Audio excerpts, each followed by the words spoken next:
राधे राधे सभी को। स्वागत है आपका मेरे चैनल पे। आज हम जो जीके पीवाईक्यू सीरीज़ लगाने वाले हैं वो रहने वाली है 10 सितंबर की शिफ्ट नंबर 2 के 25 क्वेश्चंस। ठीक है, इसको हम थोड़ा डीप में जाके, हल्का सा डीप में जाके उतना ही सॉल्व करेंगे या फिर उतना ही हम सीखेंगे जितना हम एक बार में कोप अप कर लेगा। एक बार में कोई भी नया इंसान जिसने कभी जीके पहले देखी भी नहीं हो, जीके पहले पढ़ी नहीं हो, ठीक है, वो भी मतलब 80% से 90% याद कर सकता है। इतना ही हम हर डोज में करने वाले हैं कवर। ठीक है, मैं आपको ज़्यादा नहीं नॉलेज दूंगा कि आपको ऐसा लगे कि भाई बहुत ज़्यादा हो गया है, बर्डन फील हो रहा है, तो वैसा मैं कुछ नहीं करूँगा। तो इसी के साथ हम अपने इस वीडियो की शुरुआत करते हैं। हमारा थीम श्लोक जो कि हमेशा रहने वाला है, इसको आप याद कर लो तो और भी अच्छी बात है। ओम कृष्णाय वासुदेवाय हरे परमात्मने प्रणतः क्लेश नाशाय गोविंदाय नमो नमः। ठीक है, ये आपको श्लोक याद रखना है क्योंकि ये बहुत हेल्पफुल है। आपको नहीं समझ में आएगा, लेकिन जब कुछ टाइम बाद इसके रिजल्ट दिखने लगेंगे तो आपको समझ में आएगा। जैसे कि आप जिम करते हो तो जिम का रिजल्ट 6 महीने में नहीं आता है, एक दिन में, 2 दिन में नहीं आता है, 1 साल 8-10 महीने के बाद आता है। तब बॉडी में दिखने लगता है कि हाँ आप कुछ कर रहे हैं। उसी तरह ये श्लोक है, इसको अपने जीवन में उतार लीजिए तो और भी अच्छी बात है, याद कर लो। इसी के साथ हम अब बढ़ते हैं, शुरुआत करते हैं अपने लेक्चर की। हमारा जो पहला क्वेश्चन है वो रहने वाला है, as of March 2023 how many high courts are there in India. तो पहले कितने थे और अभी कितने हैं ये आपको बताने हैं हाई कोर्ट। उससे पहले हाई कोर्ट जो है वो कौन से चैप्टर, कौन से आर्टिकल में है, ये चीज़ बता देता हूँ मैं। ये चैप्टर नंबर 5 में है। आर्टिकल कहाँ से कहाँ तक है, तो आर्टिकल 214 से 231 तक है। ठीक है, यहाँ तक आर्टिकल है। और आपको पता है, मैंने पहले भी डिस्कस किया है कि आर्टिकल्स, जो हाई कोर्ट के आर्टिकल्स हैं, उनका पावर जो है वो सुप्रीम कोर्ट से ज़्यादा है। क्यों ज़्यादा है? क्योंकि एक तो दोनों रेट जारी कर सकते हैं, सुप्रीम कोर्ट भी कर सकता है। सुप्रीम कोर्ट कौन से आर्टिकल के तहत कर सकता है ये आप मुझे बताएंगे। जो हाई कोर्ट है वो 226 के तहत कर लेता है। ठीक है, और इसका ज्यूरिडिक्शन वाइड क्यों है? क्योंकि ये fundamental right plus legal rights दोनों पे रेट जारी कर सकता है। ठीक है, ये मैंने आपको बताया था कि जो सुप्रीम कोर्ट है वो सिर्फ फंडामेंटल राइट्स पे रेट जारी कर सकता है, लेकिन ये दोनों पे कर सकता है। तो 2023 के टाइम पे कितने हाई कोर्ट्स हैं? टोटल 25 हाई कोर्ट्स हैं। जो 25th है वो कहाँ बना है? तो वो बना है आंध्र प्रदेश में, ये याद रखना है।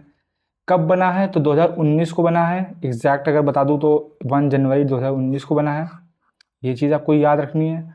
ठीक है, और क्या याद रखना, और आपको पहला याद करना है कि पहले हाई कोर्ट कहाँ बने थे। तो फर्स्ट हाई कोर्ट जो है वो बना था 1862 में। 3 जगह बना था। आप मुझे बताएंगे इन तीनों में से पहली जगह कहाँ बना था। मतलब तीनों जगह एक ही साल में बने थे, लेकिन सबसे पहले एक जगह बना था, फिर दूसरी जगह बना था, फिर तीसरी जगह बना था। तो आप बताएंगे कौन सी जगह पहली थी? कैलकाटा थी, बॉम्बे थी, या मद्रास थी? ठीक है, आप मुझे कमेंट सेक्शन में बताएंगे। और आपको याद होना चाहिए, जब हम हाई कोर्ट की बात करते हैं तो 7th अमेंडमेंट आपको याद होना चाहिए। 7th कॉन्स्टिट्यूशन अमेंडमेंट जो कि 1956 में हुआ था। इसने क्या बोला? इसने बोला कि भाई आप जो हैं कॉमन हाई कोर्ट रख सकते हैं 2 या 2 से ज़्यादा स्टेट के लिए, या 2 या 2 से ज़्यादा यूटीज़ के लिए। Common high court for 2+ states और यूटीज़ के लिए आप कर सकते हैं। ठीक है, और हम यहाँ पर थोड़े से आर्टिकल देख लेते हैं, हाई कोर्ट से क्या क्या आर्टिकल होते हैं, जब हम यहाँ पे डिस्कस कर ही रहे हैं तो आर्टिकल्स देख लेते हैं हाई कोर्ट के। तो हाई कोर्ट के मैंने बताया था 2014 से हैं, 214 से, 2000 बोल रहा हूँ मैं। तो पहला तो आपको पता है कि हाई कोर्ट के बारे में लिखा होगा। नेक्स्ट वाले में 15 वाले में क्या लिखा होगा? 15 वाले में लिखा है कि हाउ ये हाई कोर्ट जो है वो रिकॉर्ड कोर्ट ऑफ रिकॉर्ड है। जैसे सुप्रीम कोर्ट को भी कोर्ट ऑफ रिकॉर्ड बोला गया है, पर वो कौन से आर्टिकल में है? ऑप्शन दे देता हूँ आपको। आर्टिकल 139 में है, 140 में है, 138 में है, या 141 में है। किस में है आप मुझे बताएंगे। ठीक है, उसके बाद 216 में मैंने आपको बताया, 216 में क्या है, 216 में एक चीफ जस्टिस होगा और उसके साथ अदर जजेस होंगे, ऐसा बोला गया है। और जो अदर जजेस हैं इनको कौन डिसाइड करेगा, इनको डिसाइड करेगा पार्लियामेंट। ठीक है, ये आपको पता होना चाहिए। 217 में जो है उसमें अपॉइंटमेंट दे रखी है, ठीक है, रिमूवल दे रखा है, रिज़ाइन दे रखा है, क्वालिफिकेशन भी दे रखी है, ठीक है, ये सब चीज़ें दे रखी है। अब अपॉइंटमेंट, रिमूवल और रिज़ाइन कौन करता है और क्वालिफिकेशन क्या होनी चाहिए, ये आप मुझे बताएंगे। फिर आगे बढ़ते हैं। 218 इतना इंपॉर्टेंट नहीं है, 219 इंपॉर्टेंट है। 219 पे आता है, 219 में ओथ दे रखी है, ओथ कौन दिलवाएगा ये बताएंगे। 2021 में फिर क्या दे रखा है, सैलरी दे रखी है। 22 में 2000 बोल रहा हूँ बार बार यार, क्या गलती कर रहा हूँ। ट्रांसफ़र दे रखा है किसका, एक जज का दूसरे अदर हाई कोर्ट में, ठीक है, ये दे रखा है। जैसे कि अभी जो केस बना था जिसमें आपको पता है कि दिल्ली वाले दिल्ली वाले क्या बोलते हैं, जज के पास इतने सारे रुपए मिला था तो उसको इलाहाबाद ट्रांसफ़र कर दिया, तो कौन से आर्टिकल के तहत किया ये बताएंगे। इसमें एक्टिंग सीजीआई के बारे में रखा है कि अगर सीजीआई जो है एब्सेंट रहते हैं तो उनकी जगह कौन आ सकता है, तो आपको पता है कि जो सीनियर मोस्ट जज होता है, ठीक है। 226 में मैंने बता दिया है रिट्स हैं, ठीक है। 230 में हमारे हैं हाई कोर्ट फॉर यूटीज, और 231 को हमने ऐड किया था, या 231 में हमने इन्फॉर्मेशन ऐड की थी, क्या की थी कि कॉमन हाई कोर्ट हो सकते हैं 2+ स्टेट्स, और यूटीज के लिए कौन से अमेंडमेंट थे जो मैंने अभी बताया कुछ सेकंड पहले, तो ये 7th अमेंडमेंट आपको याद रखना है, ठीक है। उसके बाद मैंने आपसे क्या क्या पूछा वो बता दीजिए आप। रिमूवल, रिज़ाइन और अपॉइंटमेंट कौन कर सकता है, रिमूवल ये कर सकता है प्रेसिडेंट के हाथ में है। क्वालिफिकेशन क्या चाहिए भाई, 10 साल उसका हाई कोर्ट में होना चाहिए टेन्योर, ठीक है, या फिर 10 साल अदर कोर्ट में हो सकता है, तब आप क्वालिफाइड हो सकते हैं, ठीक है। और ओथ कौन दिलाएगा, हाई कोर्ट का गवर्नर और सुप्रीम कोर्ट का प्रेसिडेंट, याद रहेगा, ये चीज़ आपको पता होनी चाहिए, ठीक है। अगले क्वेश्चन पढ़ते हैं। Harela is a festival of greenery, peace and prosperity and environmental conservation, primarily celebrated in which of the following states। तो हरेला फेस्टिवल कहाँ का है, बेसिकली ये पूछा है आपसे, तो आपको पता होना चाहिए जो हरेला फेस्टिवल है ये कहाँ का है, ये है उत्तराखंड का, ठीक है। उत्तराखंड के और क्या क्या फेस्टिवल है, हरेला हो गया एक, तो एक होता है भितौली, ठीक है, कंडाली, फूल देवी, ठीक है। मध्य प्रदेश के कौन कौन से होते हैं, मध्य प्रदेश के होते हैं लोकरंग, खजुराहो, आप टेम्पल से याद कर सकते हैं इसको, भगोरी हाट, गंगौर। गंगौर जो है वो फेस्टिवल 2-3 स्टेट में आसपास में मनाया जाता है, एमपी में मनाया जाता है, राजस्थान में भी मनाया जाता है और हरियाणा में भी मनाया जाता है, ठीक है। फिर है गड़िया, पीर बुद्धन, तानसेन म्यूज़िक फेस्टिवल, और चैत्यागिरी विहार फेस्टिवल, चैत्यागिरी विहार फेस्टिवल, इसकी बहुत ज़्यादा इम्पोर्टेंस है, ठीक है। क्यों है ये आपको मैं जब डिस्कस करेंगे हम चंद्रगुप्त मौर्य के बारे में तब मैं आपको बताऊंगा, ठीक है। हरियाणा के देख लेते हैं, हरियाणा के कौन कौन से हैं, हरियाणा के कौन कौन से हैं, तो हरियाणा के हैं गुग्गा नवमी, गुग्गा नवमी, गंगौर लिख लीजिए, गंगौर 2 जगह मनाया, 3-4 जगह मनाया जाता है। जैसे आपने देखा होगा जो ये छऊ फेस्टिवल है, ठीक है, ये भी बहुत जगह मनाया जाता है, छऊ डांस जो है, ठीक है। सूरज कुंड हो गया और पिंजौर, ये आपका अब बच गया असम। तो असम का हमने कैसे याद किया था, असम का जो हमने याद किया था वो ऐसे याद किया था, असम की एक बहू है जिसने बाई को पटक पटक के मारा क्योंकि उसको अली के अब्बू के साथ मजूली फेस्टिवल देखने जाना था, ये ट्रिक थी। इसको आप याद कर लेंगे तो बेटर है। असम क्या, असम की बहू, बहू से बिहू, बिहू 3 तरह का होता है, मैं आपको बताऊंगा। और बाई को, तो बाई को, और पटक पटक के तो देहिंग पटकाई, देहिंग पटकाई। ठीक है, क्यों? क्योंकि उसे अली, अलियाकांग, ठीक है, अली के अब्बू, अब्बू से अम्बुबाची, अम्बुबाची कहाँ सेलिब्रेट होता है, या ये आपको पता होना चाहिए। और कौन सा फेस्टिवल? मजूली फेस्टिवल देखने जाना था। और याद कर लीजिए, बैसाखू, बैसाखू, और रोंगकेर, और दो एक ये मैडम मैफी, ये बहुत बार पूछा गया है भाई, ये 2-3 बार पूछा गया है एसएससी द्वारा कि भाई ये कहाँ का है, तो ये है असम का। ये चीज़ आपको याद रखनी है, ठीक है। अब मैंने पूछा था आपसे कि अम्बुबाची कहाँ क्यों प्रसिद्ध है, तो अम्बुबाची आपको पता होना चाहिए ये किससे रिलेटेड है, तो ये कामाख्या देवी मंदिर से रिलेटेड है। और कामाख्या में देवी मंदिर आपको पता है क्यों फेमस है? क्योंकि ओनली मंदिर है इंडिया में जो कि मेंस्ट्रुएशन साइकिल को दिखाता है। रोंगकेर कर्बी ट्राइब सेलिब्रेट करती है, ठीक है। और मैंने आपको बताया था बिहू 3 तरह का होता है, कौन कौन सा होता है? तो होता है बोहाग, याद कर लीजिए, माघ और काटी, ठीक है। तो बोहाग मार्च अप्रैल में सेलिब्रेट होता है, माघ जैन में, और फसल कब कटती है तो अक्टूबर में। काटी बिहू सेलिब्रेट होता है, ये आपको पता होना चाहिए, नहीं है तो याद कर लीजिए, ठीक है। ट्रिक याद रहेगी।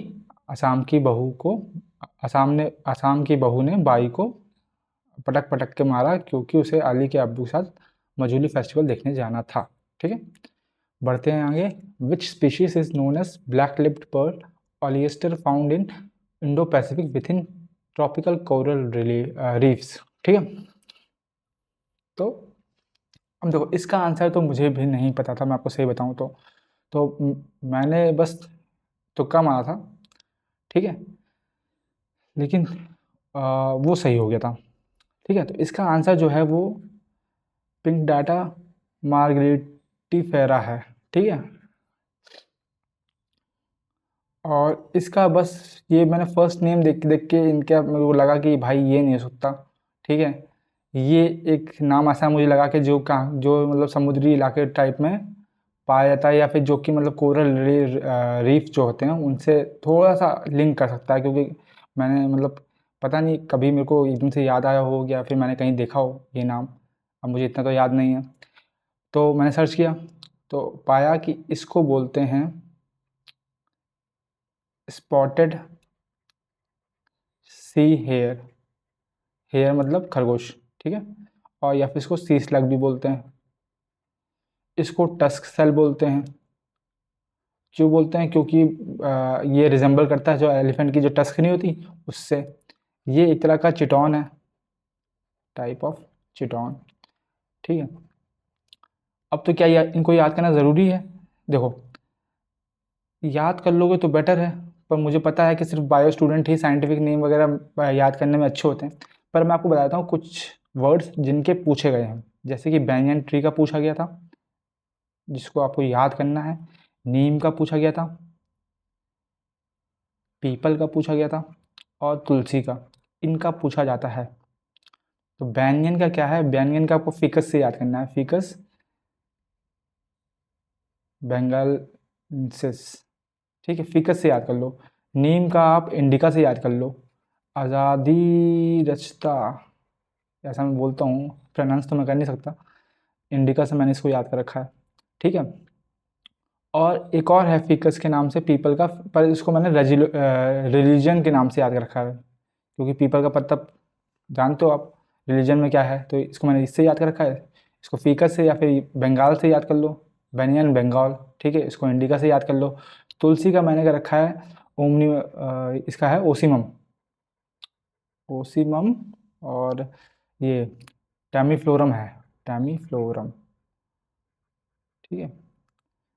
तो तुलसी का टैमी से याद कर लो, तुलसी टैमी। तो ये आप 4 नाम आपको याद रखने हैं, ठीक है, और उसको भूलना नहीं है, क्योंकि ये पूछे गए हैं एसएससी द्वारा, ठीक है। बढ़ते हैं आगे। अगला क्वेश्चन है CSO adopted the concept of gross value added in which year? ठीक है, तो क्या होगा इनका ऑप्शन? उससे पहले CSO का फुल फॉर्म क्या है? तो CSO का फुल फॉर्म है central statistics office, stick office. और आपको पता है father of statics, Indian statics किसको बोला जाता है? PC महालनोबिस को बोला जाता है। तो इसमें से क्या आंसर है? इसमें से आंसर कोई भी नहीं है। आंसर फिर क्या होगा? आंसर होगा जनवरी 2015। ठीक है, थोड़ा सा वो मिस्टेक हो गया था, तो इसको ध्यान रखेंगे कि इसका CSO ने ग्रॉस वैल्यू को कब कॉन्सेप्ट अडॉप्ट किया था? तो ये किया था जनवरी 2015 में। और कौन सा बेस ईयर लिया था? तो बेस ईयर लिया था 2011 और 12 का। ठीक है, अब सेंट्रल स्टैटिस्टिक ऑफिस से रिलेटेड और भी डिपार्टमेंट हैं, ठीक है, जो हमें कुछ इंडेक्स देते हैं। हम वो इंडेक्स के बारे में एक बार देख लेते हैं। तो दो तरह के इंडेक्स हम जनरली इकोनॉमिक्स में देखते हैं। एक है WPI होलसेल प्राइस इंडेक्स और एक है CPI कंज्यूमर प्राइस इंडेक्स। याद रहेगा? ओ, लाइन तो कभी सीधी बन नहीं सकती। ठीक है, तो ये क्या है? ये है होलसेल प्राइस इंडेक्स और ये है कंज्यूमर प्राइस इंडेक्स। ये चीज़ याद रखनी है। दोनों में बेस ईयर सेम है। ठीक है, बेस ईयर क्या है? वही रहने वाला है 2011 2012 बेस ईयर। ठीक है, इसमें भी बेस ईयर 2011 से। अब इसको पब्लिश कौन करता है? पब्लिश मेन है। ठीक है, इसको जो पब्लिश करता है वो है OEA office of economic adviser, और इसको ministry of commerce and industry के अंदर आता है ये डिपार्टमेंट। ठीक है, याद रहेगा। और इसको पब्लिश करता है NSO नेशनल स्टैटिस्टिक ऑफिस, जो कि मॉस्पी के अंदर आता है। ठीक है, ये याद रखना है। और अब क्या करते हैं ये?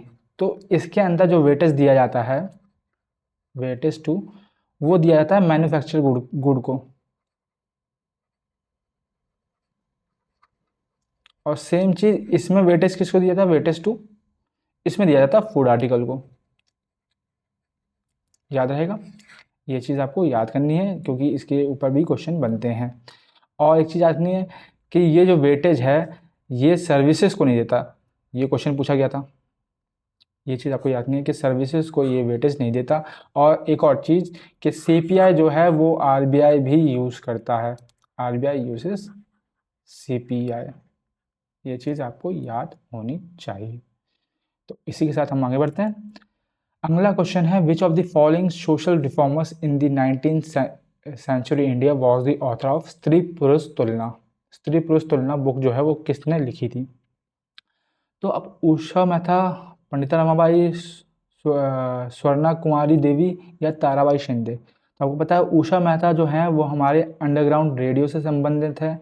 जब गांधी जी वगैरह और बाकी सब जो हैं उनको जेल में बंद कर दिया गया था, तो उषा मेहता ने अंडरग्राउंड रेडियो चलाया था मूवमेंट को कंटिन्यू करने के लिए। कौन सा मूवमेंट था? वो था क्विक इंडिया मूवमेंट। ये पता होना चाहिए। कब चलाया था? 1942 में चलाया था। ठीक है, पंडिता रमाबाई को हम कैसे जानते हैं? पंडिता रमाबाई हमारी फेमस हैं महिला आर्य समाज बनाने के लिए। आर्य महिला समाज बनाने के लिए। महिला समाज कब बनाया था इन्होंने? इन्होंने बनाया था 1882 में। और क्या बनाया था इन्होंने? और इन्होंने खोला था मुक्ति मिशन फॉर वुमेन। याद रहेगा, फॉर वुमेन। कब? 1898 में। और चीज़ याद रखनी है कि दोनों चीज़ को पुणे में ही किया था। ये याद होनी चाहिए। स्वर्णा कुमारी देवी जो हैं वो हमारी बंगाल राइटर हैं। ठीक है, और आपको पता नहीं होगा लेकिन जो हमारे देवेंद्रनाथ टैगोर थे, है ना, याद है, तत्वबोधिनी सभा वाले, उनकी बेटी हैं ये स्वर्णा कुमारी देवी। ठीक है, ये चीज़ पता होनी चाहिए। तो हमारा आंसर जो है वो रहेगा ताराबाई शिंदे, जिन्होंने लिखी थी स्त्री पुरुष तुलना। ठीक है, और एक वुमेन के बारे में आपको पता होना चाहिए, जो कि हैं ज्योतिराव फुले की वाइफ सावित्री बाई फुले। ठीक है, हम दोनों के बारे में एक बार पढ़ लेते हैं। ठीक है, ज्योतिराव फुले और सावित्री बाई फुले, सावित्री फुले। ये क्यों फेमस है? क्योंकि इनको first female teacher of India माना जाता है, टीचर ऑफ इंडिया माना जाता है। ठीक है, और क्या, इन दोनों ने, ज्योतिराव फुले और सावित्रीबाई फुले ने मिलकर पहला इंडियन गर्ल स्कूल खोला था। इंडियन गर्ल स्कूल खोला था। कहाँ खोला था? तो ये पुणे में खोला था। जगह का नाम है क्या? भिडेवाला करके है। ठीक है, कब खोला था? तो 1848 में खोला था। ये बात आपको याद होनी चाहिए। उसके बाद ज्योतिराव फुले के बारे में पता होना चाहिए कि ये गार्डनर कम्युनिटी से बिलोंग करते थे। माली कम्युनिटी जो है उससे बिलोंग करते थे। ठीक है, इन्होंने सत्य शोधक समाज की स्थापना की थी। सत्य शोधक समाज की स्थापना की थी। कब की थी? 1873 में की थी। ये सत्य शोधक समाज किन लोगों के लिए था? तो ये डिप्रेस क्लासेस जो थी उनके लिए था, डिप्रेस क्लासेस के लिए था। ये चीज़ याद होनी चाहिए। और इनकी बुक्स याद होनी चाहिए आपको, जो कि बहुत पूछता है। गुलामगिरी, ये फेमस बुक है। और सार्वजनिक सत्यधर्म, सार्वजनिक सत्यधर्म, ये दो बुक आपको पता होनी चाहिए ज्योतिराव फुले के बारे में। इसके बाहर से कहीं नहीं आएगा। अगर ज्योतिराव फुले और सावित्रीबाई फुले के बारे में आता है तो इन्हीं 4-5 चीज़ों से आता है, इसके अलावा बाहर से कहीं नहीं आता है। ठीक है, चाहे तो आप प्रीवियस ईयर पेपर उठा लीजिए या कोई भी पेपर उठा लीजिए, चाहे तो आप चेक कर लीजिए, इसके बाहर नहीं आता है। तो ये चीज़ आपको याद होनी चाहिए। ठीक है, बढ़ते हैं आगे। आगे है, how many medals did India win in international shooting sports federation ISSF world cup 2022। ठीक है, which was held in Cairo Egypt. तो ये आपको बताना चाहिए 2022 का जो वर्ल्ड कप था वो कहाँ हुआ था? उसका होस्ट था कायरो इजिप्ट।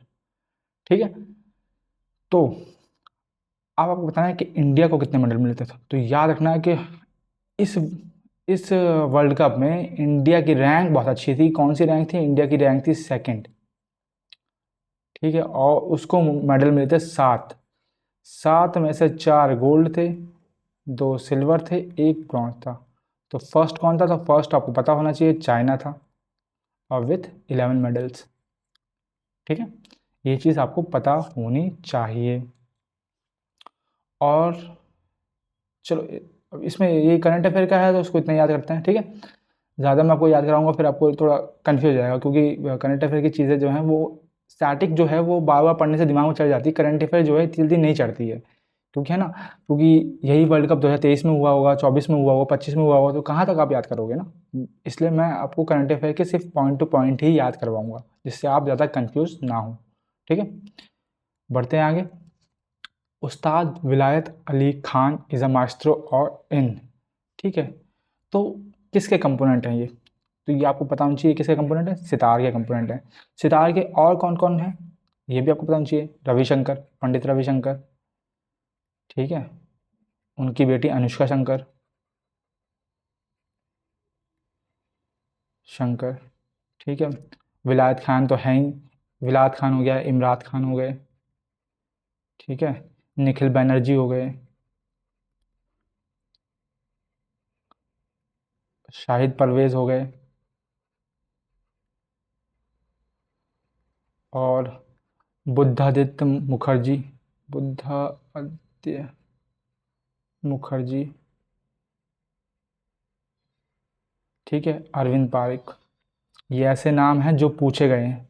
ठीक है, इनको मतलब मैंने जितने मॉक दिए थे उसमें जो मुझे नाम मिले हैं उसको मैं यहाँ पर कंपोनेंट्स के तौर पर आपको लिख के बता रहा हूँ। ठीक है, ये चीज़ आप करनी है। तबला के कौन कौन से हैं? तबला के आपको पता होना चाहिए, उस्ताद अल्लाह रखा, रखा, और फेमस 4 टाइम विनर किसके? ग्रैमी के, जाकिर हुसैन। इनकी अभी हाल में ही डेथ हुई है, तो इनके ऊपर क्वेश्चन बनने के बहुत ज़्यादा चांसेस हैं। सबको जब पता होना चाहिए, ठीक है। इनके चारों के चारों ग्रैमी के एल्बम्स पता होने चाहिए, ठीक है। और भारत रत्न पद्मश्री इनको कब मिला है ये पता होना चाहिए, ठीक है। विक्रम घोष, निखिल घोष, ठीक है। आनंद गोपाल बंदोपाध्याय, ठीक। अनोखीलाल मिश्रा,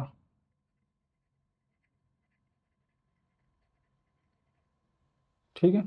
और पंडित स्वपन चौधरी, स्वपन चौधरी, ठीक है। और बच गया मृदंगम। मृदंगम भी को देख लेते हैं, मृदंगम के कौन कौन थे कंपोनेंट्स। तो मृदंगम के आपको याद रखना है वी के श्रीनिवासन, शिवरामन, वी के शिवरामन और यू के शिवरामन, ठीक है। और अनंता आर कृष्णन, ठीक है। और रजना स्वामीनाथन। इनके अलावा कुछ याद नहीं करना आपको, ठीक है। ये 4 कंपोनेंट्स आपको पता होने चाहिए। अब बच गए फ्लूट के भी हम देख लेते हैं। फ्लूट को हम सुशील वाद्य यंत्र बोलते हैं, ठीक है, क्योंकि इसमें हवा फूंक के बजाई जाती है वो। और इसमें कितने छेद होते हैं ये भी पूछा गया है क्वेश्चन, ये चीज़ अभी आपको पता होनी चाहिए, ठीक है। तो इसके लिए थोड़ा सा आप सर्च कर लीजिए, क्योंकि मुझे पता है मैं बता दूंगा तो आपको याद नहीं रहेगा, लेकिन अगर आप सर्च करेंगे तो आपको ज़रूर याद रहेगा। हरिप्रसाद चौरसिया, इनसे ये पूछा गया था कि कहाँ से बिलोंग करते हैं, तो ये इलाहाबाद से बिलोंग करते हैं, ये भी पता होना चाहिए। ये इनके बारे में क्वेश्चन बना था, ठीक है। हरिप्रसाद चौरसिया, पन्नालाल घोष, राजेंद्र प्रसन्ना और राजेंद्र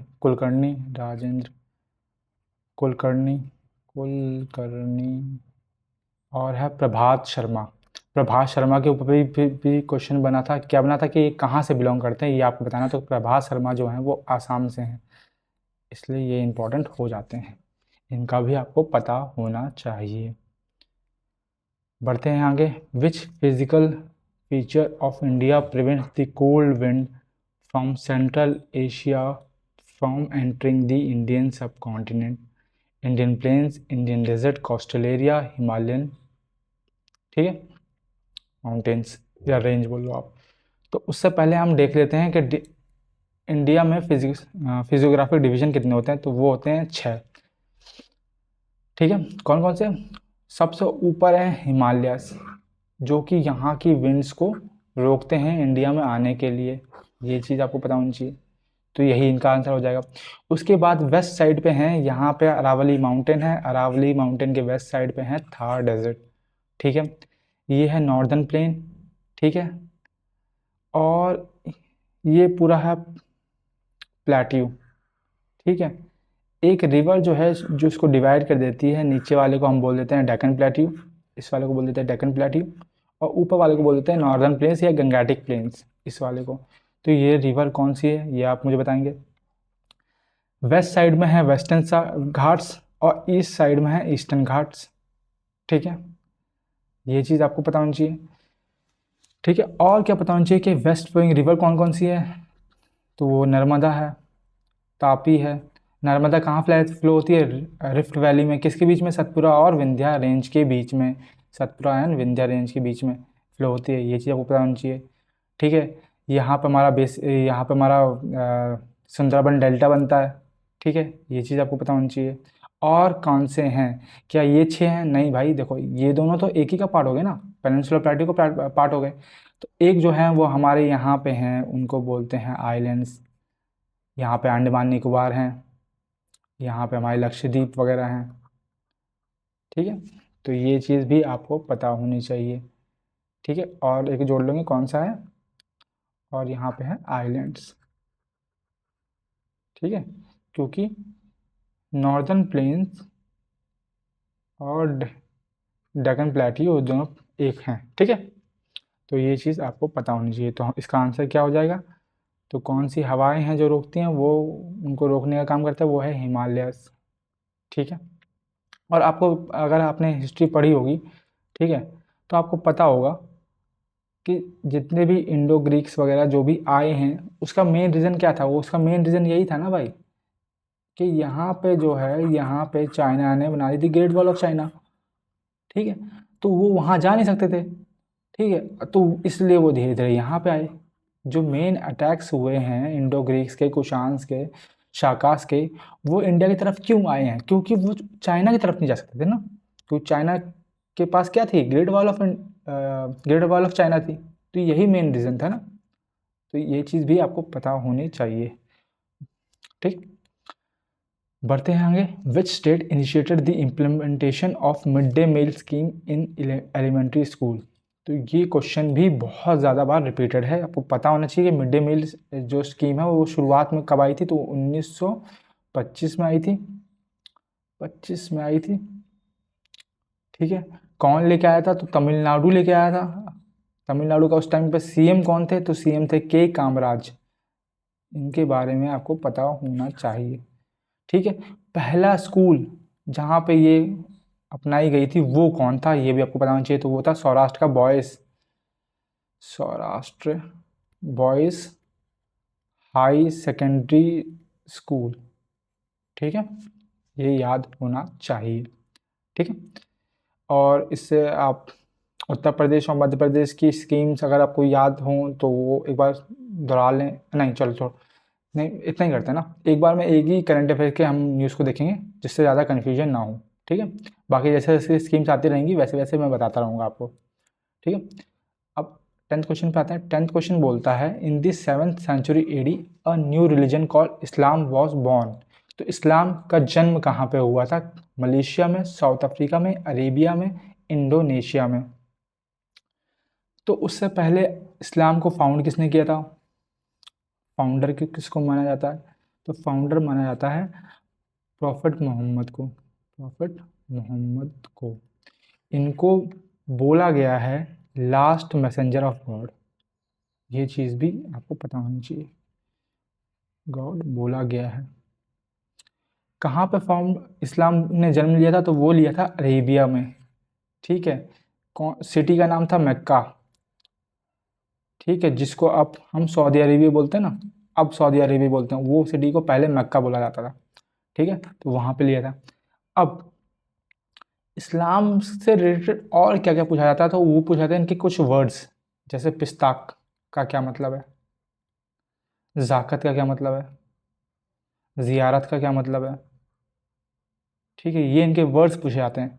सलाह का क्या मतलब है, राक्षस का क्या मतलब है, राक्षसा, रक्षा, या फना का क्या मतलब है, या समा का क्या मतलब है। ये पूछे जाते हैं इनके वर्ड्स के मीनिंग।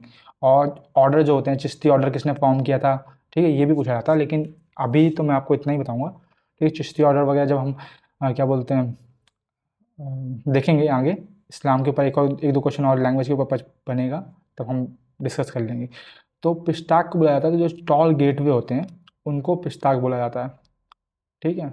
जैसे बुद्धिस्ट कम्युनिटी में तुराना होते हैं ना, जो स्तूपा वगैरह जो होते हैं उनके चारों तरफ जो एक टॉल गेटवे जिसको तुराना बोलते हैं, वैसे ही टॉल गेटवे को इस्लाम धर्म में पिस्ताक बोलते हैं। ज़ाकत का मतलब है भिक्षा देना, आर्म्स गिविंग। ठीक है। ज़ियारत का मतलब है पिलग्रिमेज। पिलग्रिमेज। ठीक। सलाह का मतलब है प्रेयर। रक्षा का मतलब है डांस। फना का मतलब क्या है? Self annihilation. Self annihilation. और समा का मतलब है म्यूजिकल रिसाइट। मेरे साथ दिक्कत ये है कि मेरे दिमाग में शब्द पहले जाता है और फिर मेरी ज़ुबान पे बाद में आता है। तो इसलिए मेरी ज़ुबान जो है वो जल्दी बोल देती है और आधे शब्द खा जाती है। आधे मैं लिख देता हूँ, आधे मैं बाद में बोल पाता हूँ। तो ये चीज़ है। ठीक है। और हम देख लेते हैं, और आपको क्या पता होना चाहिए? और आपको पता होना चाहिए कि इंडिया में कितनी लैंग्वेजेस बोली जाती हैं और सबसे ज़्यादा कौन सी बोली जाती है? थर्ड नंबर वाली कौन सी है और लास्ट नंबर वाली कौन सी है, इन तीनों पे क्वेश्चन पूछा था, तो वो देख लेते हैं। तो इंडिया में सबसे ज़्यादा बोली जाती है हिंदी, ठीक है। सेकंड नंबर पे है इंग्लिश, अगर इंग्लिश को हटा देंगे तो सेकंड नंबर पे बंगाली है, थर्ड नंबर पे मराठी है, ये चीज़ आपको पता होनी चाहिए। और लास्ट वाली कौन सी है, लास्ट सबसे कम बोली जाती है संस्कृत, ये आपको पता होनी चाहिए क्योंकि ये भी पूछता है, ठीक है, ये भी पूछता है, ठीक है। पहली कौन सी है, हिंदी, सेकंड है इंग्लिश, अगर इंग्लिश के बारे में नहीं बोला गया तो सिर्फ इंडियन लैंग्वेज के बारे में बोला गया तो सेकंड बंगाली है, थर्ड मराठी है, ये चीज़ आपको पता होनी चाहिए, क्लियर। तो बढ़ते हैं अगले क्वेश्चन पे। अगला क्वेश्चन है, who among the following freedom fighter of India is the author of the book the Indian struggle. Indian struggle जो बुक है वो किसने लिखी थी, ठीक है। महात्मा गांधी ने, मोतीलाल नेहरू ने, वल्लभ भाई पटेल ने, सुभाष चंद्र बोस ने। अब आपको पता होना चाहिए महात्मा गांधी के द्वारा लिखी गई बुक्स मैंने आपको बताई है, Hind Swaraj, my experiment with truth, सत्य के साथ मेरे, एक्सपेरिमेंट विथ ट्रुथ, ठीक है, और India of my dreams.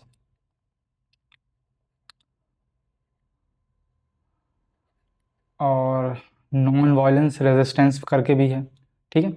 Motilal Nehru के साथ से आपको याद आनी चाहिए नेहरू रिपोर्ट, जो कब आई थी, जो आई थी 1928 में, ठीक है। और क्या याद होना चाहिए, और आपको कौन सा एसोसिएशन जो इन्होंने मिलकर बनाया था वो याद होना चाहिए, ठीक है। वल्लभ भाई पटेल से क्या याद होना चाहिए, वल्लभ भाई पटेल से हमें बारडोली सत्याग्रह याद होना चाहिए,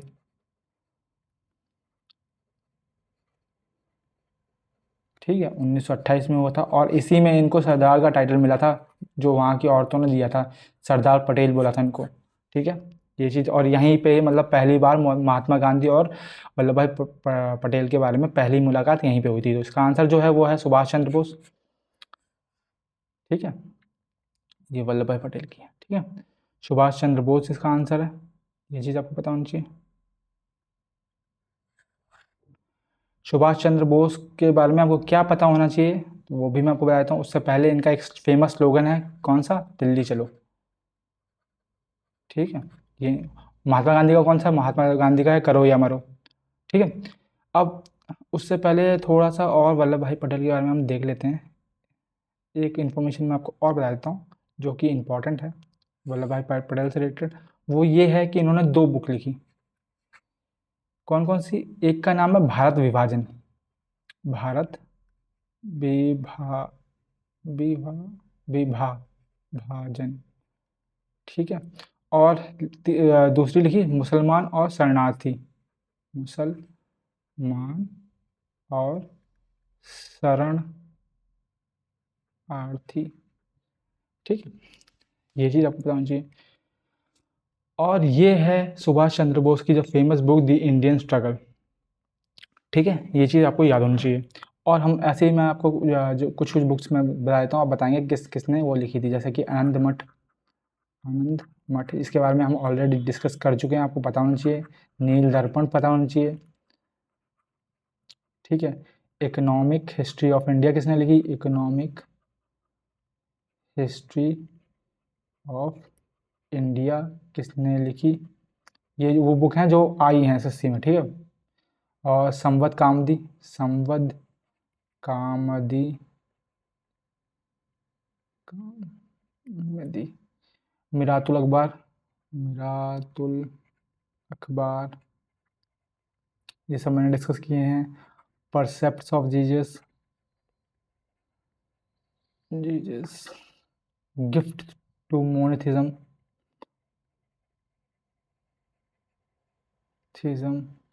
कर्मयोग और राजयोग,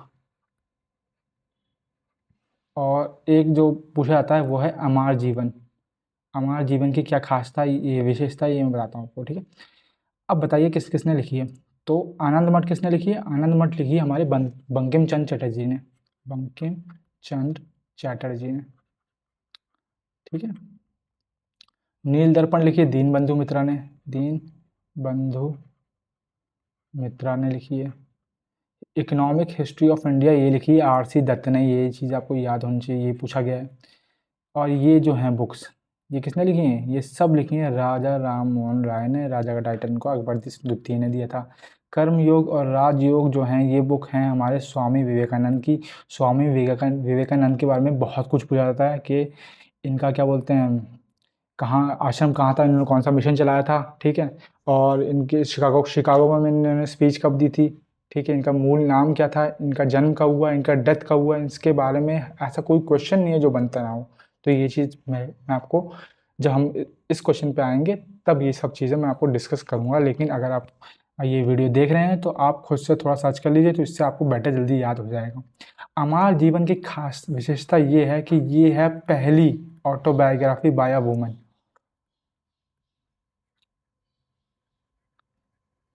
बाय वुमेन, और उन वुमेन का नाम पूछता है तो उन वुमेन का नाम आप याद रखेंगे, रासुंदरी देवी। बंगाल से थी ये, रासुंदरी देवी, याद रहेगा, ठीक है। तो अमर जीवन पहली ऑटोबायोग्राफी है बाय अ वुमेन, ठीक है। बढ़ते हैं आगे। Which of the following articles of Indian constitution mention about the organisation of village panchayat, ठीक है। तो कौन सा आर्टिकल है? 31 क्या है, देखो आर्टिकल 31 में क्या था उसमें राइट टू प्रॉपर्टी, जो हमने हटा दी, ठीक है, 44th अमेंडमेंट से, जो कब हुआ था, 1978 में हुआ था। तो अब ये राइट टू प्रॉपर्टी कहाँ चली गई? ये चली गई लीगल राइट्स में, 300A में, ये आपको पता होना चाहिए। 38 में क्या था? 38 में आपको पता है DPSP के बारे में लिखा गया था कि स्टेट टू सिक्योर और सोशल ऑर्डर, ठीक है, for the welfare of people, ये लिखा गया था। और इसमें एक चीज़ और ऐड की गई थी 44th अमेंडमेंट से ही, क्या ऐड की गई थी? ये ऐड किया गया था कि to reduce inequality in income opportunities.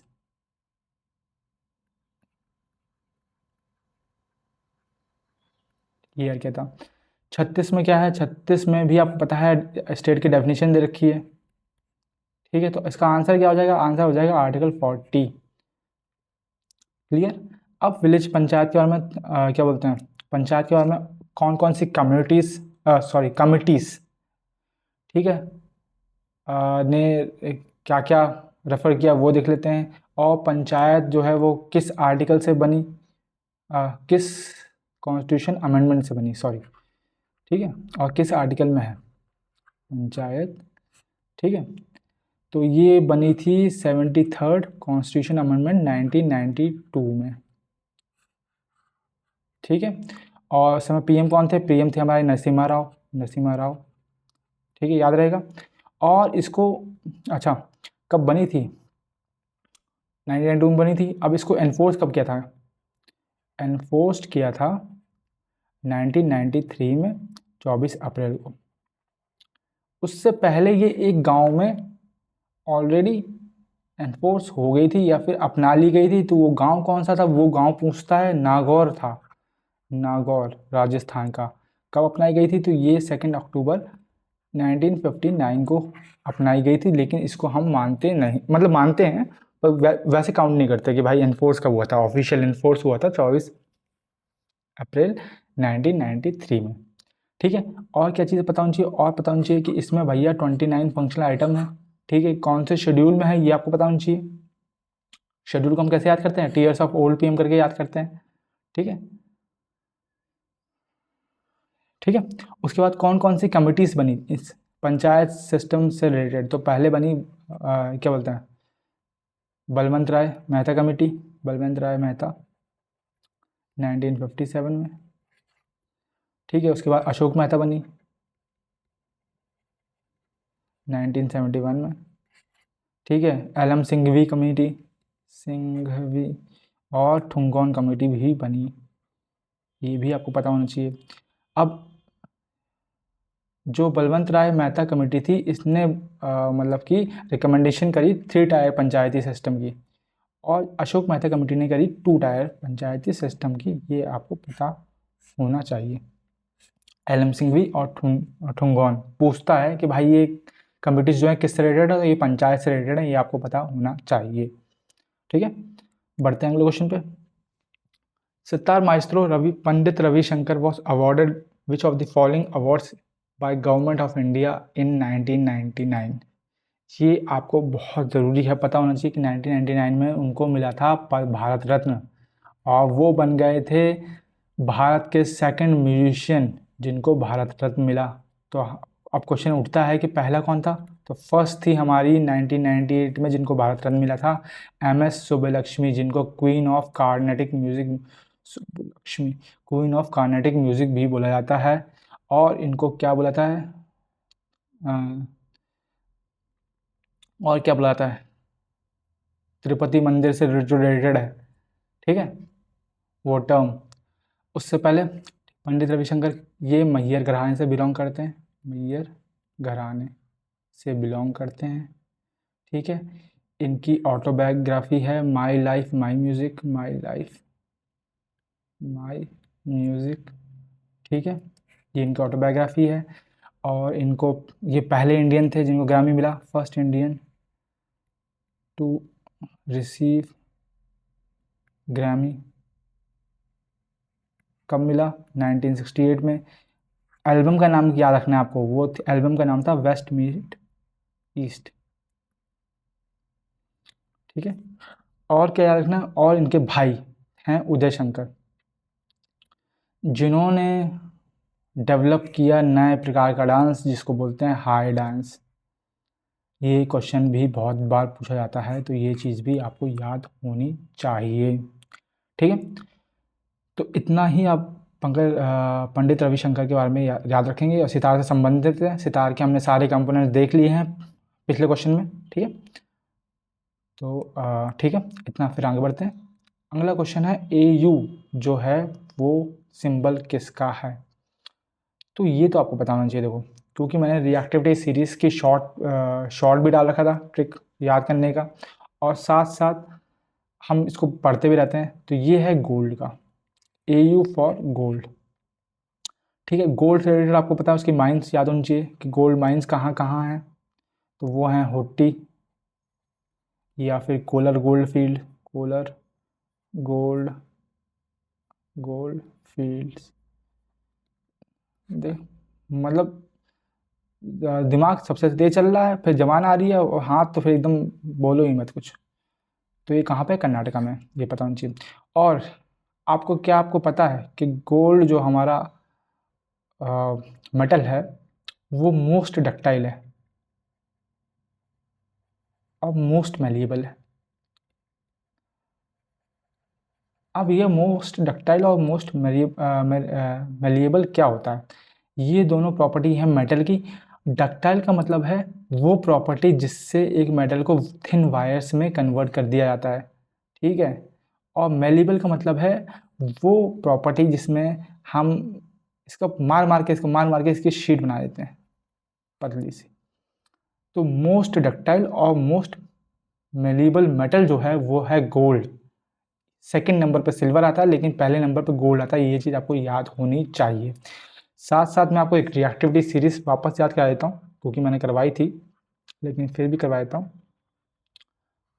ठीक है। तो लिस्ट रिएक्टिव भी हमारा कौन सा है, गोल्ड ही है। तो इसको हम याद करते हैं, कैटरीना ने कार मांगी ऑल्टो जेन फरारी, फिर भी क्यों मिली सिल्वर प्लेटेड ऑडी। इस तरह से हम याद करते हैं। डाउन द ग्रुप हम जब जाते हैं तो रिएक्टिविटी डिक्रीज होती है, क्या होती है, डिक्रीज। सबसे ज़्यादा यही तीनों होते हैं तो इनको कैरोसिन में रखते हैं, ठीक है। Mg थोड़ा कम होता है और ये तीनों भी कुछ कम नहीं होते, तो इनको किस में किससे रिएक्ट करते हैं, ठीक है। मैं ऑप्शन दे देता हूँ, एक स्टीम से रिएक्ट करता है, एक कोल्ड वाटर से रिएक्ट करता है। आपको बताना है कौन सा रिएक्ट करता है किससे, ठीक है, याद रहेगा। बढ़ते हैं हम आगे। Which of the following option is associated with the class of gold blooded, cold blooded animals, chameleon, Pavo, Macropus और सिताकुला, पिसिताकुला जो भी है। ठीक है, अब देखो आपको, आपने इसमें से 3 नाम तो सुने ही नहीं होंगे, आपको बस कैमेलियन पता होगा, गिरगिट, और ये भी पता होगा कि भाई यही है हमारा कोल्ड ब्लडेड। ठीक है, बाकी 3 अगर के नाम नहीं पता तो नहीं पता, कोई बात नहीं, लेकिन आपको एक तो पता है ना भाई, और वही आंसर है, ये भी पता है आपको। ठीक है, अब हमने पढ़ा था, हमने सब ग्रुप्स याद की थी, कैसे याद की थी, some girls of our class play kabaddi करके याद किया था, kingdom, phylum, class, order, family, genus, और ये ऐसे क्या था, स्पीशीज, ऐसे याद किया था। और उसमें मैंने सबको बताया था कि आपके एक किंगडम होता है एनिमेलिया करके, और किंगडम को सबसे 5 हिस्सों में किसने बांटा था, वाइट टिगर साहब ने बांटा था। एनिमेलिया किंगडम होता है, उसका फाइलम होता है कोर्डेटा, जिसमें हम नोटोकोड देखते हैं, जैसे हम ह्यूमन भी उसी में आते हैं। नोटोकोड का मतलब क्या है, जैसे रीढ़ की हड्डी है हमारी पीछे, एक स्ट्रेट लाइन बैकबोन की तरह, तो जिन ऑर्गेनिज्म में वो पाई जाती है वो कोर्डेटा के अंदर आते हैं। कोर्डेटा के एक सब ग्रुप है या सब फाइलम बोलिए, वर्टिब्रेट्स। वर्टिब्रेट्स में ही ये सब आते हैं, कौन कौन, कैमेलियन वगैरह। तो वर्टिब्रेट्स में हम देख लेते हैं एक बार, वापस मैं रिवाइज कर देता हूँ वर्टिब्रेट्स में कौन कौन आता है। तो वर्टिब्रेट्स में हमारे आते हैं, ठीक है, साइक्लोस्टोमेटस, ठीक है, फिशेस, फिशेस मतलब मछलियाँ, ठीक है, पिशिकल्चर भी इससे रिलेटेड है, एम्फीबियंस, उभयचर, रेप्टाइल, एविस, एव्स, इसको बर्ड्स बोलते हैं, और मेमेलिया या मैमल्स, मेमेलिया, 2 एम आएंगे, ठीक है। तो आप बोलो भाई, तो स्पेलिंग नहीं लिख पा रहे, तो साइक्लोस्टोमेटस को बोलते हैं हम जॉलेस वर्टिब्रेट्स, जॉलेस वर्टिब्रेट्स, इनकी जॉ नहीं होती, ठीक है, कहने का मतलब जबड़ा नहीं होता बेसिकली। ठीक है, एग्जाम्पल जैसे कि हॉकफिश, हॉकफिश ऐसी फिश है जो फिश नहीं है, माइक्सिन, ठीक है, और फिशेस का मतलब होता है फिश, फिश के एग्जाम्पल जैसे शार्क होगी, ट्यूना होगी, ठीक है। और क्या याद रखना है इनके बारे में कि इनके 2 हार्ट के चैम्बर होते हैं, ठीक है। एम्फीबियन मतलब फ्रॉग्स हो गए, उभयचर सैलमेंडर, इनके कितने दिल के टुकड़े होते हैं, 3 होते हैं भाई, 3 चैम्बर होते हैं। रेप्टाइल में स्नेक, लिजर्ड, इनके कितने टुकड़े होते हैं, 3 होते हैं, लेकिन एक एक्सेप्शन है, एक्सेप्शन है हमारा मगरमच्छ के आंसू, क्रोको भैया के होते हैं 4। बर्ड्स, एविस का मतलब है बर्ड्स, बर्ड्स के कितने होते हैं, बर्ड्स के होते हैं 4। मैमल्स, मैमल्स के भी 4 होते हैं। और एक अफवाद है जो किसी में नहीं आता है, ये है कॉकरोच, इसके भैया 13 होते हैं चैम्बर हार्ट के, ये बड़े दिल वाला है भाई, 13 लोगों को उसने जगह दे रखी है। और क्या याद रखना है, और याद रखना है कि क्या याद रखना है, और ये याद रखना है कि जो रेप्टाइल होते हैं हमारे, ये कोल्ड ब्लडेड होते हैं, ठीक है, जैसे कि हमारा वो गिरगिट। और पंछी और मैमल्स ये होते हैं वार्म ब्लडेड। आपको पता है जो पीजन होता है, कबूतर, वो इतना वार्म ब्लडेड होता है भाई कि वो पत्थर जो खाते हैं वो उसको भी पिघला देती है उसकी बॉडी, ये चीज़ आपको पता है, ठीक है।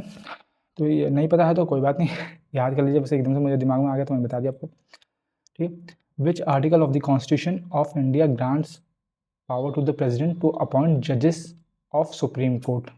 तो कौन सा आर्टिकल ये बोलता है, अब तो हम एक एक करके आर्टिकल देख लेते हैं। 123 फर्स्ट में जो क्या बोलता है, इसमें ऑर्डिनेंस पावर की बात की गई है भाई, कि ऑर्डिनेंस लागू कर सकता है प्रेसिडेंट, ठीक है। 127 में बात की गई है अपॉइंटमेंट ऑफ एड हॉक जजेस, CGI, ठीक है। और 128(4) में बात की गई है रिटायर्ड जजेस की, रिटायर्ड जजेस की बात की गई है। तो हमारा आंसर क्या हो जाएगा, हमारा आंसर हो जाएगा 124, याद रहेगा ये चीज़। अब हम यहाँ पर थोड़े सुप्रीम कोर्ट के आर्टिकल्स भी देख लेते हैं। सुप्रीम कोर्ट के आर्टिकल्स 124 से 147 के बीच में है। ठीक है, 124 बोलता है एस्टैब्लिशमेंट ऑफ सुप्रीम कोर्ट। ठीक है, 124 बी बोलता है फंक्शन ऑफ कमीशन। 25 सैलरी के बारे में बोलता है। 27 अपॉइंटमेंट ऑफ एड हॉक जजेस, टेम्प्रोरी जजेस जो होते हैं उनकी बात करता है। 129 जो है वो हमारा बोलता है supreme court to be a court of record, जैसे कि हाई कोर्ट के आर्टिकल में भी था। 131 हमारा 130 इंपॉर्टेंट नहीं है। 131 हमारा बोलता है ओरिजिनल जुरिडिक्शन के बारे में। 133 अपीलेट जुरिडिक्शन के बारे में बोलता है। ठीक है, और कौन सी याद करने, और 137 जिसमें हम रिव्यू ऑफ जजमेंट करते हैं। ठीक है, उसके बारे में बोलता है। 139 कोर्ट को ये पावर देता है टू इशू सर्टेन रिट्स। 140 में एंशिलरी पावर्स के बारे में है। 142 में जो डिसीजन होते हैं, जो ऑर्डर होता है, उनको उनकी एनफोर्समेंट करने के ऊपर है ये।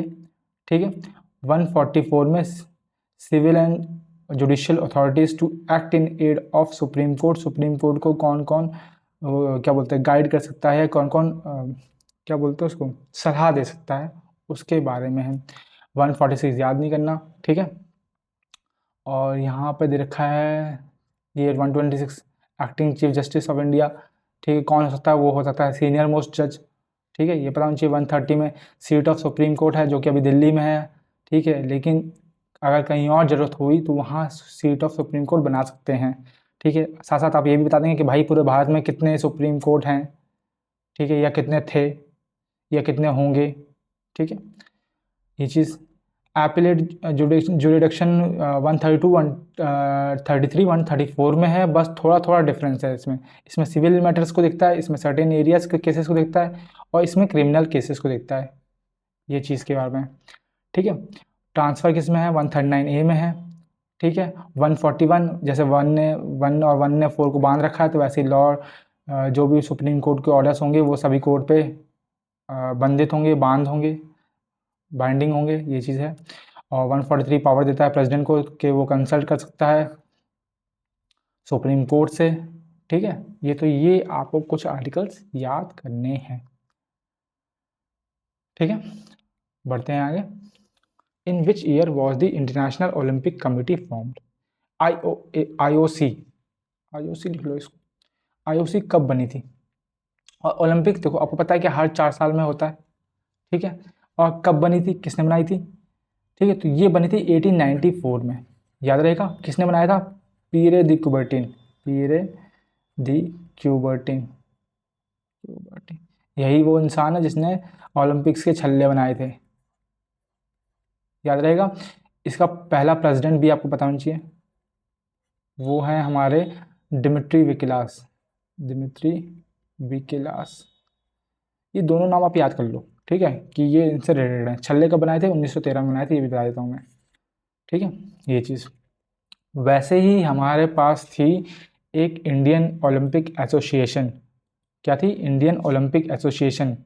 वो किसने बनाई थी? उसके पहले प्रेसिडेंट कौन थे? ये भी आपको पता होना चाहिए। यहीं लिख देता हूँ मैं, इंडियन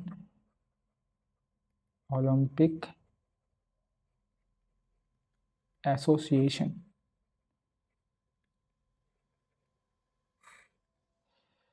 ठीक भाई, तो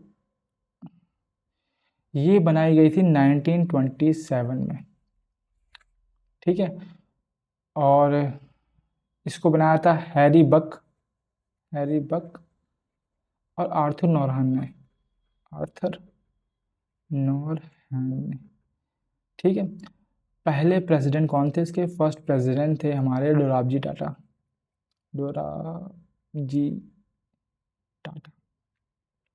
आपको और क्या पता होना चाहिए? आपको ये पता होना चाहिए कि भाई इंडिया ने पहली बार ओलंपिक में पार्टिसिपेट कब किया था? ओलंपिक में इंडिया ने पार्टिसिपेट किया था इंडिविजुअली किया था 1900 में, जब हमारे एक एंग्लो इंडियन थे नॉर्मन प्रिचर्ड, ऐसे ही घूमने गए थे। वहाँ इन्होंने देखा कि भाई ये ओलंपिक्स हो रहा है, और ये गए, जीत के आए ब्रॉन्ज मेडल। ठीक है, लेकिन फर्स्ट कंटिंजेंट हमने भेजा था वो 1920 में। ये चीज़ भी आपको पता होनी चाहिए। कंटिजेंट भेजा था हमने 1920 में, तो ऑफिशियली 1920 माना जाता है। क्लियर। बढ़ते हैं अगले क्वेश्चन पे। तो which group do the alkyne earth metal such as radium, barium, strontium belong? तो किससे बिलोंग करते हैं, उससे पहले हम वो मैंने यहाँ पे लगाना भूल गया, पीरियोडिक टेबल का मैं वो लगाया था। तो ये बिलोंग करते हैं ग्रुप 2A से। ग्रुप 1 में क्या है, ग्रुप 1 में आपको पता है, ग्रुप 1 में अगर ऐसा देखा जाए, जैसे ये पीरियोडिक टेबल है, ठीक है, यहाँ तो छोड़ दो, ये तो लैक्टिनाइड और एल्केनाइड सीरीज़ है। तो ग्रुप 1 में आपको पता है एल्कली मेटल्स हैं, जिनको हम कैसे याद करते हैं, हम याद करते हैं हेलिना कब्रिसिफेरा। फिर ग्रुप 2 है, फिर हमारे नॉन मेटल्स हैं, नॉन मेटल्स लास्ट में हैं, ठीक है। सबसे लास्ट में नोबल गैसेस हैं, नोबल गैसेस को हम याद करते हैं कैसे, क्या ट्रिक थी, ट्रिक मेरे दिमाग से एकदम से निकल रही है, हेमा, नेहा और करीना जीती रहना करके ट्रिक है, ठीक है। फिर हेलोजेंस हैं, ये कार्बन वाला जो ग्रुप है ना, और यहाँ पे मेटलॉइड्स हैं यहाँ पे, ठीक है। मेटलॉइड्स वो होते हैं जो मेटल और नॉन मेटल दोनों की कैरेक्टरिस्टिक्स दिखाते हैं। तो ग्रुप 2 में जो है वो एल्कलाइन अर्थ मेटल है यहाँ पे, ठीक है। तो ये चीज़ आपको याद रखनी है, ठीक है। और बस, ठीक है। फिर आगे जैसा जैसा आएगा वैसे मैं आपको बताता रहूँगा। नेक्स्ट क्वेश्चन है, in which of the following games is one player known as wicket keeper? Wicket keeper जो टर्म है वो कहाँ पे है, बेसिकली ये पूछा गया है, ठीक है। तो ये टर्म कहाँ पे यूज़ होती है, तो ये टर्म यूज़ होती है क्रिकेट में, ठीक है। क्रिकेट के बारे में और क्या क्या चीज़ पता होनी चाहिए एक बार, वो चीज़ भी, अच्छा ये यहाँ लग गया भाई गलती से, ठीक है। देख लो आप, फर्स्ट ग्रुप में एल्कली मेटल्स है, सेकंड में एल्कली अर्थ मेटल्स हैं, ये सब ट्रांजिशन मेटल हैं 3 से 12 तक, ठीक है। फिर 13 में हमारा बोरोन ग्रुप, 14 में कार्बन ग्रुप, फिर 15 में नाइट्रोजन ग्रुप, 16 में चाल्कोजेंस, 17 में हेलोजेंस, फिर नोबल गैसेस, हेमा, नेहा और करीना जीती रहना, ठीक है।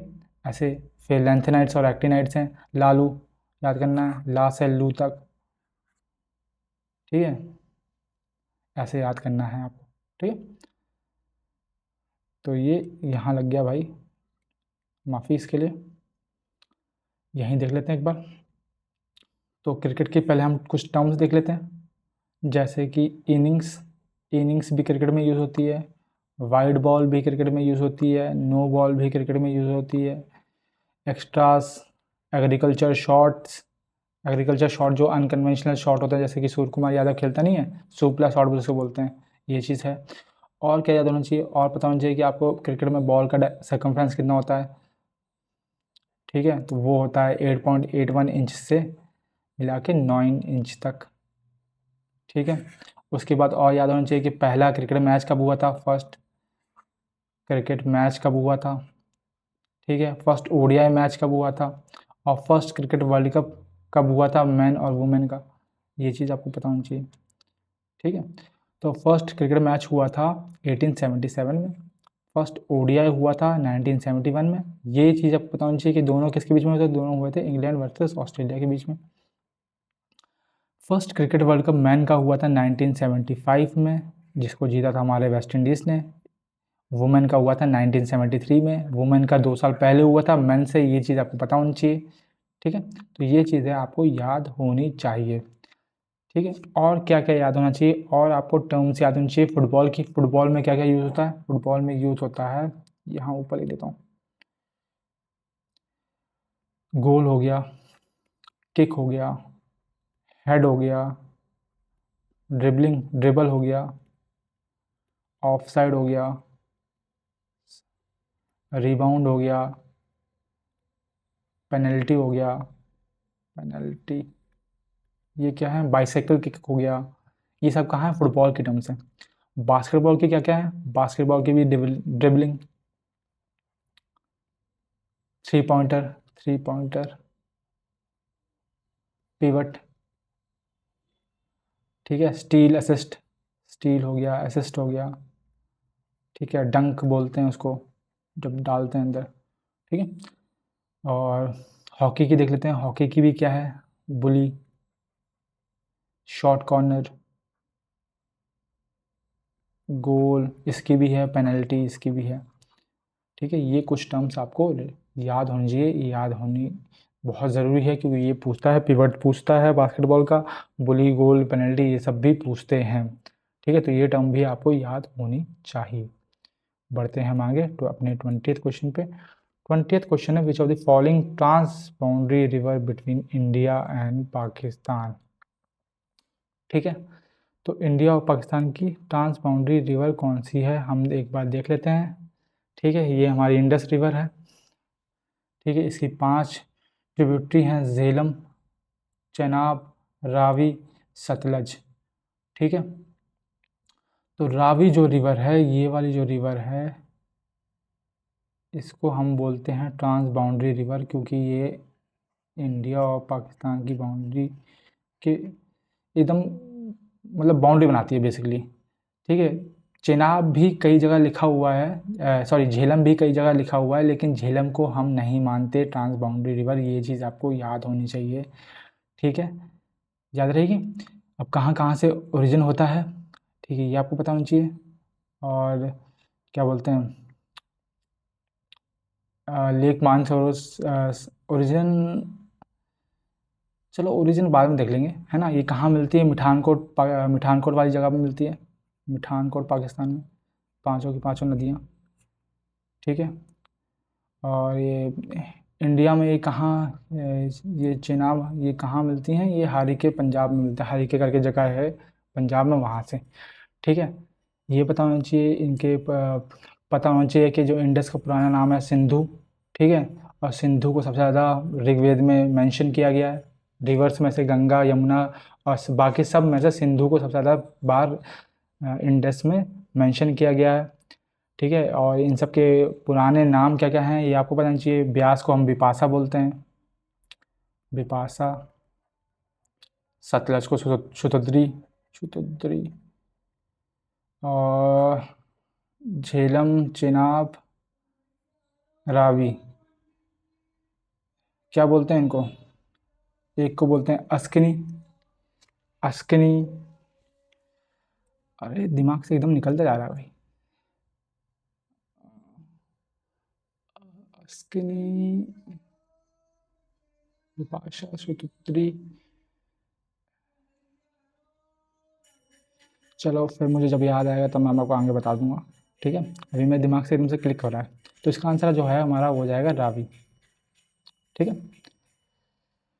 बढ़ते हैं हम आगे।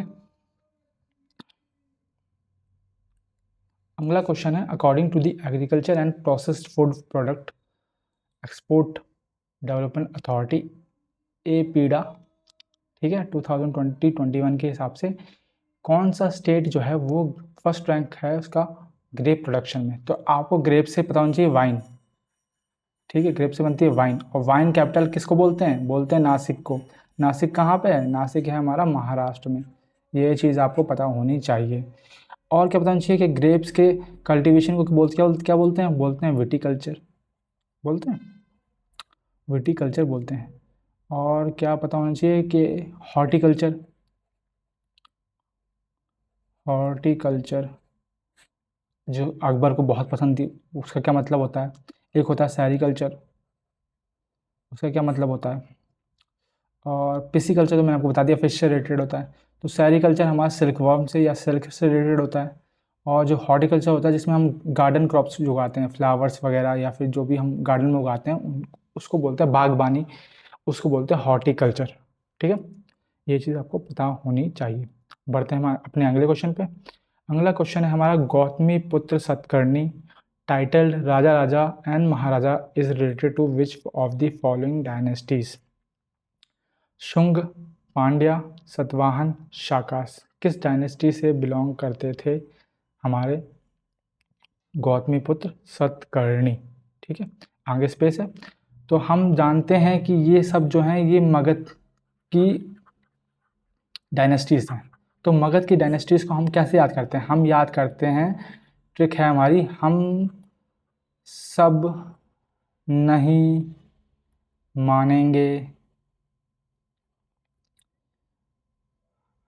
साहब को मनाओ, साहब को समझाओ, साहब को समझाओ, ये हमारी ट्रिक हो जाती है मगध की डायनेस्टीज को याद करने की। एच से हरियंका, एस से शिशुनागा, शिशुनागा, एन से नंदा, एम से मौर्य, एस से शुंग, शुंग, के से कण्वा, एस से सतवाहन। ठीक। और सतवाहन की कैपिटल क्या थी आपको पता होना चाहिए, इसकी थी पैठान या प्रतिष्ठान, पैठान या प्रतिष्ठान। क्लियर, ये इसकी कैपिटल थी। ठीक है, और क्या हम देखते हैं, और हम सतवाहन के बारे में क्या क्या देखते हैं, ये मैं आपको तो पीछे बता देता हूँ, बेटर रहेगा। तो इसका आंसर हो जाएगा सतवाहन। जो गौतमी पुत्र सतकर्णी थे वो सतवाहन से थे। शाका के बारे में हम पढ़ेंगे। ठीक है, शुंगा और पांड्यस, पांड्य संगा में जब हम चेरा चोला पांड्या पढ़ेंगे तब वहाँ पे हम एक बार डिस्कस कर लेंगे।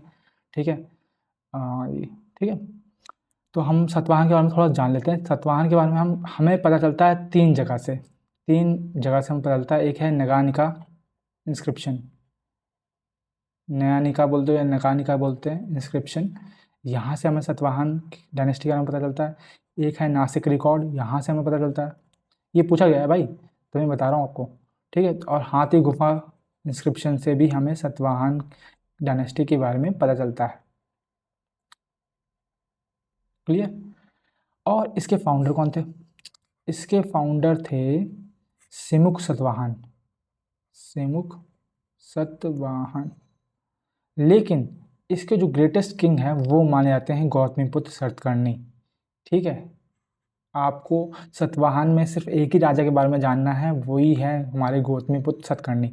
सिमुक सतवाहन के बारे में ये पता होना चाहिए कि इन्होंने स्टार्टेड लेड कॉइन्स स्टार्ट किए थे, पहले राजा थे ये। ठीक है, अब इनके ये फर्स्ट किंग हो गए। इसके बाद और राजा आए जो 23rd थे वो थे हमारे गौतमी पुत्र सतकर्णी। ये ग्रेटेस्ट रूलर थे और ये मैट्रिलिनियल थे, मतलब ये माता का नाम यूज करते थे। जैसे गौतमी जो है इनकी माँ का नाम है, इन्होंने अपने नाम के आगे लगा रखा है। और ग्रेटेस्ट रूलर थे। साथ में इन्होंने क्या क्या बनवाया, दो चीज़ बनाई, अमरावती और नागार्जुना जगह बनवाई। ये चीज़ पूरी पूछता है।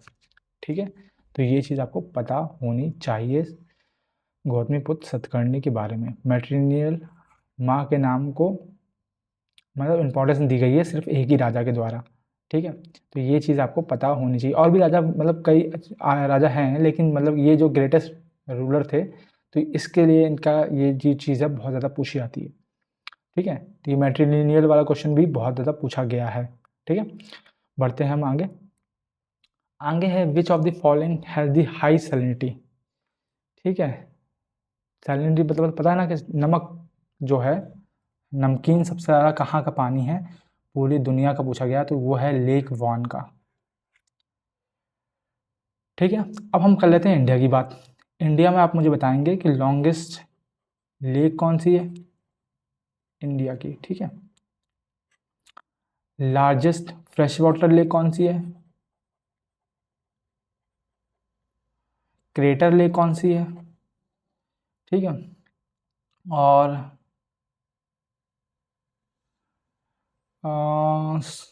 हाईएस्ट सॉल्टियस्ट लेक कौन सी है, हाईएस्ट सॉल्टियस्ट लेक, और लार्जेस्ट सॉल्ट वाटर लेक कौन सी, सॉल्ट लेक कौन सी है। ठीक है, ये आप मुझे बताएंगे। तो लॉन्गेस्ट लेक जो है वो है हमारी केरला की वेम्बानद, केरला की। ठीक है, फ्रेश वाटर आपको पता होना चाहिए, वुलर लेक है जम्मू एंड कश्मीर में। क्रेटर लेक हमारी लोनार है महाराष्ट्र में। ठीक है, सॉल्टियस लेक आपको सांबर पता होगी, कहाँ पे है ये, राजस्थान में। हाईएस्ट सॉल्ट वाटर लेक कौन सी है, लार्जेस्ट सॉल्ट वाटर लेक है वो है चिली का, कहाँ पे, उड़ीसा में। ठीक है, साथ साथ आप मुझे स्मॉलेस्ट लेक बता दीजिए, स्मॉलेस्ट लेक कौन सी है, तो वो है हमारी प्रकोड़े लेक। या शायद मैं स्पेलिंग सही नहीं लिख रहा, या फिर एक बार सर्च कर लेंगे आप। ठीक है, तो ये चीज़ आपको लेक्स के बारे में पता होनी चाहिए। बढ़ते हैं हम अपने अगले क्वेश्चन पर। अगला क्वेश्चन है फंडामेंटल ड्यूटी से रिलेटेड कौन सा आर्टिकल है। ठीक है, तो ये आपको पता होना चाहिए कौन सा है ये हमारी फंडामेंटल ड्यूटीज़ हैं। तो ये है हमारा आर्टिकल 51A।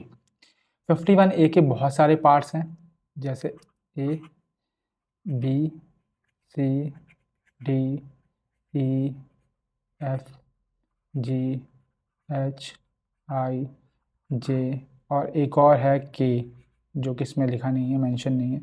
K में हम अर्ली चाइल्डहुड केयर की बात करते हैं। ठीक है, अब A को हम कैसे याद करते हैं, A को आप याद करो एंथम से। एंथम से ए में बताता है कि to abide by the constitution and respect its ideal and institution the national flag and national anthem की हमें सम्मान करना है। ए से आप करोगे एंथम को याद, बी से आप करो भगत को या बापू जी को, तो वो क्या है, नोबल आइडियल्स हैं, तो उनको आपको चेरिश और फॉलो करना है। ठीक है, सी से आप याद करो, सी सी से क्या याद करोगे, सी मतलब होता है 3। ठीक है, तो याद करो सॉवरेनिटी, यूनिटी और इंटीग्रिटी को। ठीक है, और डी फॉर डिफेंस, तो to defend the country and render national service when called upon and to do so, ये आपको याद रखना है। ई मतलब होता है 5, 5 मतलब जैसे मुट्ठी होती है, तो मुट्ठी को हम मतलब बंद होती है हारमनी, तो ब्रदरहुड और हारमनी को आपको याद करना है। ठीक है, और इसमें ये चीज़ याद करनी है, तो renounce the practices derogatory to the dignity of women, ये याद करना है। एफ का मतलब होता है फोर्ट, फोर्ट क्या होते हैं, हमारे हेरिटेज होते हैं। ठीक है, जी फॉर ग्रीनरी मतलब वाइल्ड लाइफ वगैरह, फॉरेस्ट, लेक, रिवर्स, इन सबको प्रोटेक्ट करना है, ये चीज़। एच का मतलब क्या है, ह्यूमनिज़म, ये आपको याद रखना है।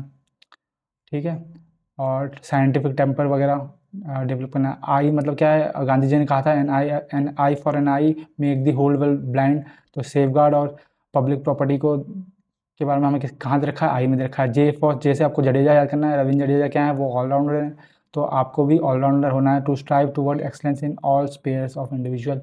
के में हमें दे रखा है अर्ली चाइल्डहुड केयर के बारे में, ये मतलब पेरेंट्स को रिस्पॉन्सिबिलिटी दे रखी है कि आपको बच्चों को पढ़ाना ही है।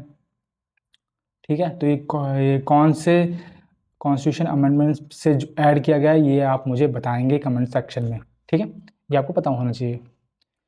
बढ़ते हैं हम अपने लास्ट क्वेश्चन पे आज का, वो है हमारा Mohiniyattam is associated with which of the following traditional dance styles. अब आपको पता है ये कुछ डांस स्टाइल दे रखी है हमें, इसमें से एक चीज़ और जोड़ लीजिए आप, इसको बोलते हैं तांडव। ठीक है, तांडव भी आप जोड़ लीजिए, तो मैं इसको सबको बताता हूँ। तो संपादन जो है वो स्टाइल जो है वो कहाँ कहाँ यूज होती है, तो वो भरतनाट्यम में, भरतनाट्यम में और कथक में स्टाइल यूज होती है। ठीक है, सेम त्रिभंग जो है वो भरतनाट्यम और उड़ीसी में स्टाइल होता है, भरतनाट्यम में और उड़ीसी में दोनों में स्टाइल ये मान्य है। चौक जो है वो कथक में यूज होती है, तो भरतनाट्यम जो है वो, मोहिनीअट्टम जो है वो रिलेटेड है लास्ट से। ठीक है, क्यों, क्योंकि वो आपको पता है विष्णु जी की अवतार थी मोहिनी, जो कि लेडीज थी, तो लास्ट स्टाइल जो है वो माता पार्वती से रिलेटेड है, और तांडव जो है भगवान शिव से रिलेटेड है। तो लास्ट स्टाइल मोहिनीअट्टम का एक ट्रेडिशनल डांस स्टाइल है, ये आपको पता होना चाहिए।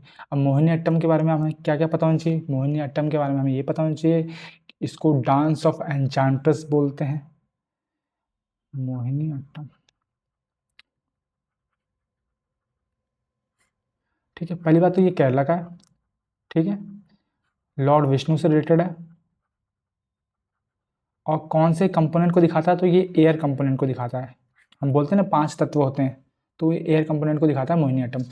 और क्या बोलते हैं, मैंने आपको बता दिया, डांस ऑफ एन्चांट्रेस बोलते हैं इसको, चांट्रेस, ये चीज़ है। और एक किताब, क्या किताब बोलो, एक किताब है व्यवहार माला, व्यवहार माला हिंदी, ठीक है, ठीक है। ये भी मोहिनीअट्टम से रिलेटेड है। इसको किसने लिखा था? याद रखना कि व्यवहार माला जो है मोहिनीअट्टम से रिलेटेड है, ठीक है। और भी किताबें हैं जो अलग अलग क्लासिकल डांस से एसोसिएटेड है, तो मोहिनीअट्टम जो है से एसोसिएटेड है व्यवहार माला, जिसको लिखी थी एम.एन. नंबूदरी ने, नंबूदरी। मैं इसको एम एन स्क्वायर करके याद करता हूँ ना, एम एन स्क्वायर करके याद करता हूँ, ठीक है। तो आपको, आप भी ऐसे याद कर सकते हो। तो एम एन नंबूदरी जो है, उन्होंने लिखी थी व्यवहार माला, ठीक है। अब इसके कंपोनेंट देख लेते हैं और कंपोनेंट की ट्रिक देख लेते हैं। कंपोनेंट्स, ठीक है। तो कंपोनेंट्स को हम याद करते हैं कि गोपी ने कान से सुना, जय राधा कृष्ण की अम्मा। गोपी ने कान से सुना, जय राधा कृष्ण की अम्मा। इसको आप 5-6 बार दोहराइए तो आपको याद हो जाएगा। तो गोपी से होता है हमारा गोपिका वर्मा, कान से होएगा कनक रेले, सुना से सुनंदर नायर। जितने भी नायर हैं वो आप उसको आंख बंद करके मोहिनीअट्टम में लगा सकते हैं। जैसे जयप्रभा मेनन, मेनन, जयप्रभा मेनन, ठीक है। राधा से राधा दत्ता, राधा दत्ता। कृष्ण से पल्लवी कृष्णन, पल्लवी कृष्णन। और एक कंपोनेंट जो आपको भूलना नहीं है वो है अम्मा से कल्याण कुटी अम्मा, कल्याण कुटी अम्मा। ये कंपोनेंट तो आपको गलती से भी सोते हुए भी नहीं भूलना है, ठीक है। तो मोहिनीअट्टम के बारे में इतनी चीज़ें आपको पता होनी चाहिए। तो इसी के साथ हम आज का सेशन ख़त्म करते हैं। Thank you so much and तक बने रहने के लिए। आशा है आपको ये सेशन जो है वो हेल्पफुल मिला होगा, थोड़ा बहुत आपने सीखा होगा। अगर सीखा है तो बहुत बहुत शुक्रिया, ठीक है। बहुत बहुत बड़ा थैंक यू मेरी तरफ से। तो ख़त्म करते हैं। Thank you so much and Radhe Radhe सभी को।